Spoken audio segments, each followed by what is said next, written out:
ನಾನು ಸರ್ವಜ್ಞ. ಬದುಕಿನೊಳಗಿನ ಸತ್ಯವನ್ನು ಹೇಳಿದವನು.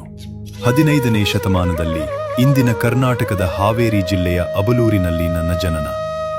ನನ್ನ ತಂದೆ ಕುಂಬಾರ ಮಲ್ಲ, ನನ್ನ ತಾಯಿ ಮಲ್ಲಲಾದೇವಿ. ಕುಂಬಾರ ವೃತ್ತಿಯಲ್ಲಿ ಹುಟ್ಟಿದರೂ ನನ್ನ ಪ್ರಶ್ನೆಗಳು ಸಮಾಜದವರೆಗೆ ತಲುಪಿದವು. ನನ್ನ ಹೆಸರಿನ ಬಗ್ಗೆ ನಾನು ತಾನೇ ಹೇಳಿದ್ದೇನೆ. ಮುನ್ನ ಪೂರ್ವದಲಾನು ಎನ್ನಯ ಪೆಸರು ಪುಷ್ಪದತ್ತನು ಎಂದು ಮನ್ನಿಪರು ನೋಡ ಸರ್ವಜ್ಞ.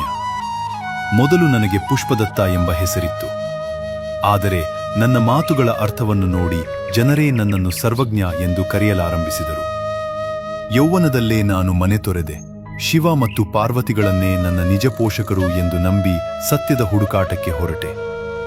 ನನ್ನ ಬದುಕಿನ ನೋವನ್ನು ನಾನು ಮರೆಮಾಡಿಲ್ಲ. ಮಕ್ಕಳಿಲ್ಲವು ಎಂದು ಅಕ್ಕಮಲ್ಲಮ್ಮನು ದುಃಖದಿ.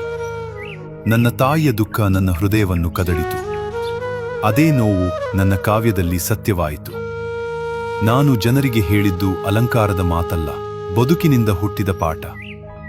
ಆದ್ದರಿಂದಲೇ ನಾನು ಹೇಳಿದೆ, ಅಂದಿನ ಪುಷ್ಪದತ್ತ ಬಂದ ವರರುಚಿಯಾಗಿ ನಿಂದವನು ತಾನೇ ಸರ್ವಜ್ಞ. ಜ್ಞಾನ ಅಹಂಕಾರದಿಂದಲ್ಲ, ಅನುಭವ ಮತ್ತು ವಿಚಾರದಿಂದಲೇ ಮಾನವನು ದೊಡ್ಡವನಾಗುತ್ತಾನೆ. ನಾನು ಪ್ರಸಿದ್ಧನಾದದ್ದು ತ್ರಿಪದಿ ಕಾವ್ಯದಿಂದ. 3 ಸಾಲುಗಳಲ್ಲಿ ಪೂರ್ಣ ಬದುಕಿನಕಿನ ಅರ್ಥ.